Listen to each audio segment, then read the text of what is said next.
Breaking news, NBC News confirming the death of Senator John McCain at the age of 81. This has been an NBC News special report. We will return to our regular programming on the NBC network. Our live coverage continues on MSNBC.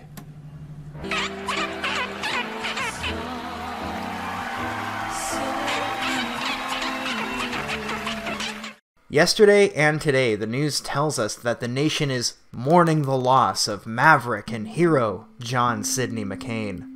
Just about every shill from every side of the internet is parroting this, talking about how much of a hero John McCain was.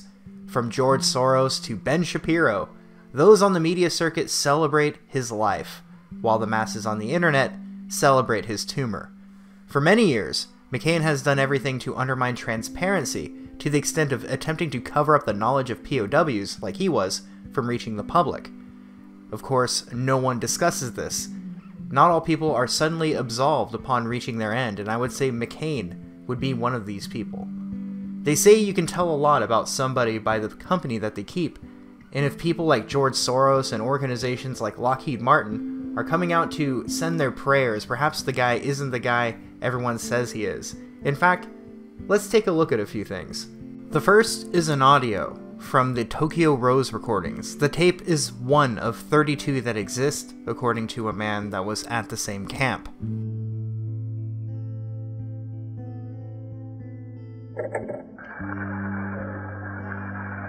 To the Vietnamese people and the government of the DRVN.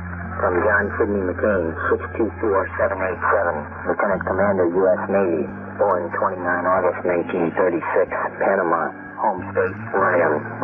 Shot down 26 October 1967, A4E aircraft. I, as a U.S. Airman, am guilty of crimes against the Vietnamese country and people. I have bombed their cities, towns, and villages and caused many injuries, even death, to the people of Vietnam. I was captured in the capital city of Hanoi while attacking it. After I was captured, I was taken to the hospital in Hanoi, where I received very good medical treatment. I was given an operation on my leg, which allowed me to walk again, and a cast on my right arm, which was badly broken in 3 places. The doctors were very good, and they knew a great deal about the practice of medicine. I remained in the hospital for some time and regained much of my health and strength. Since I arrived in the camp of detention, I have received humane and lenient treatment. I received medical treatment and food even though I came here as an aggressor, and the people who I injured have much difficulty in their living standards. I wish to express my deep gratitude for my kind treatment, and I will never forget this kindness extended to me. Let's take a look again at that last sentence. I wish to express my deep gratitude for my kind treatment, and I will never forget this kindness extended to me. I will never forget this kindness extended to me. That makes it sound like he's compromised. One might think that maybe he shouldn't be in a position of politics or authority after something like this. As the video shows, that is in direct violation of military code. Some of you are likely thinking, well, anyone would crack under pressure. They nicknamed him Songbird because he sang like a bird before he was ever thoroughly interrogated. On top of that, the average person who would crack under this sort of pressure wouldn't join the service, knowing the consequences and risks, and knowing that you are vowing to put your life in front of any information that could be used against the United States. This is a heavy vow to make, and McCain made it, and broke it. He made propaganda that gave enemy forces courage to fight against his brothers in arms. He accused America of atrocities, of taking out hospitals and orphanages. Maybe it was true, but his position was not to make political commentary for the enemy, but to give them the minimum information necessary for military records. If you can remember just a few months ago, President Trump was called a traitor, accused of treason by former CIA Director John Brennan for meeting with a foreign leader. This is, of course, something that all American presidents do and have done, and yet this person thinks meeting with other leaders is an act of treason. Meanwhile, he says this about McCain. A man of tremendous courage, patriotism, and integrity, Senator John McCain, will be remembered by history as one of our country's greatest heroes. His life of service and his strong decency and respect towards others should serve as a shining example for all Americans. There are a lot of things to be said about John McCain. For one, about his pushing of the much discredited BuzzFeed dossier that he had a pivotal role in making public. One of the things going around is that McCain is responsible for a large fire on a carrier that resulted in 134 casualties. There are many places like Snopes and PolitiFact and FactCheck.org debunking this, which makes me consider it more likely to be true, to be honest with you, but still, I have found no solid evidence that he was personally responsible. There is, however, record of 5 major mishaps during his service involving his airplane. One of those mishaps includes him flying his plane into the water. An article from the Washington Post from 2008 alleges that McCain's claim that he crashed into Corpus Christi Bay in December 1960 after his engine quit is a considerable stretch. U.S. Navy safety records make it clear that the plane crashed because his power setting was too low and he was failing to pay sufficient attention to his landing pattern. There is little information about his other run-ins with incompetence during his service, but I think it's safe to say that dumping your plane into Corpus Christi Bay isn't a particularly impressive feat. He didn't even do a barrel roll. But beyond that, you might ask, what else is there? Why would you think ill of somebody that served in both the military and in politics? Here are some people talking about McCain and their experiences trying to get information about POWs that he resisted giving up and making public. No apologies, though, for a musical parody that many around the world took as a true sign of his thinking. Bomberan, you know, bomb, bomb, bomb, bomb. Anyway, when veterans are together, veterans joke. And I was with veterans and we were joking. And if somebody can't understand that, my answer is please get a life. I'll tell you, what's not said on the television and will not be said on the television is how much Vietnam veterans and POWs hate John McCain.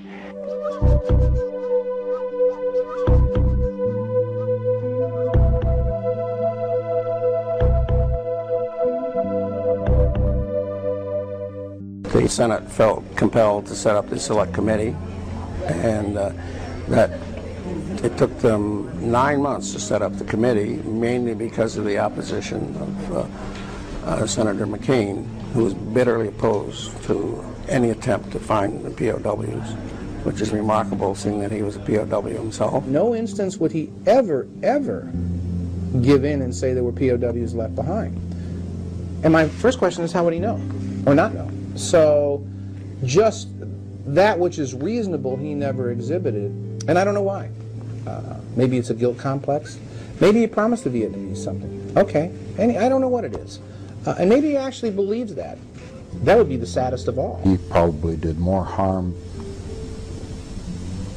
to the idea of trying to get the truth out than any other single person through the efforts he did to block the release of classified intelligence dealing with the POW-MIA problem. McCain stepped in and in effect made it harder to get documentation. That certainly hurt us because we had hoped for a massive release of documentation. Many documents were held back for no reason, and our goal on the committee was to just dump this stuff, to declassify it literally to the public. But of course, they withheld information from the committee. The U.S. government held all kinds of information from the committee, withheld information from the committee. I know that for a fact. A link to the full video is in the description. I would encourage you to check it out if you're further interested in what these people have to say. Regardless of what you think about McCain at this point, even if all of this was BS, he never has done anything of significance other than advocating for needless wars. Yet on trending, as I type this out, "As a nation mourns, McCain" is trending on Twitter. People who have never liked the guy suddenly praise him as if he has done something good. He was a career politician, and he was in it for himself. Social media is leaking out stories of a supposed nonpartisan effort to come together over John McCain. I have never met a person in real life that liked the guy. Take Huffington Post, for example. Here are 3 articles from a few years apart each. Here we have an article from the Huffington Post dated September 30th, 2008. Is John McCain mentally fit to be president? November 19th, 2012, The Unhinging of John McCain. And then this one from August 25th, 2018. Politicians grieve John McCain's death with touching tributes. The senator earned respect from both sides of the aisle and tributes from the likes of Barack Obama, Bernie Sanders, and Paul Ryan. On top of that, they are having funeral services in multiple cities as if he was somebody adored by the world.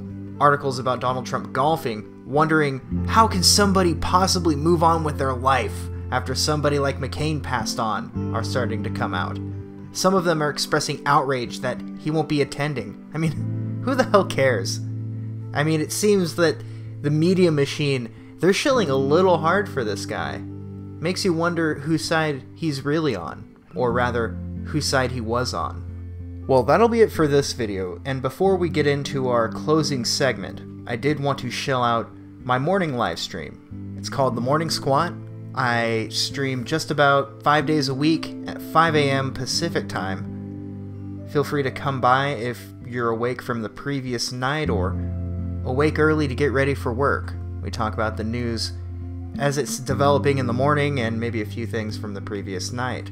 I have also added a few t-shirts to the gift shop, including 1776, not 1984. I think it's a pretty decent shirt. And as far as Patreon goes, I have been uploading links to audio-only versions of the live streams, and I'm also looking into adding them to some sort of podcast service in the near future. But anyway, without further ado, here it is, your moment of clarity.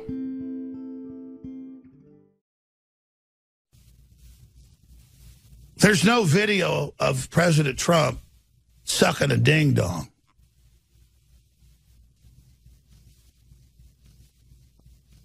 I never sucked any ding-dongs.